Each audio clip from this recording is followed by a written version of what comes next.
কাদেরকে আল্লাহ তাআলা এই রোজার ব্যাপারে ছাড় দিয়েছেন, তাদের মধ্যে থেকে প্রথম হচ্ছে শিশুরা, আসিবিয়ান। শিশুদের উপর রোজা ফরজ না, যতক্ষণ না তারা ম্যাচিউরড হয়। নাম্বার 2, মাজনুন, পাগলদের উপর রোজা ফরজ হয় না।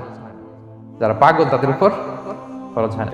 3 নাম্বার হচ্ছে মারিদ, আপনি যদি খুব অসুস্থ হন তাহলে আপনি রোজা ভাঙতে পারবেন, যেটা আমরা ওই যে ইন্ট্রোডাক্টরি ডিসকাশনে বলেছি যে অসুস্থ হলে আপনি রোজা ভাঙতে পারবেন। 4 নম্বরে হচ্ছে মুসাফির, ট্রাভেলার, যদি আপনি লম্বা সফর করেন আপনি রোজা ভাঙতে পারবেন।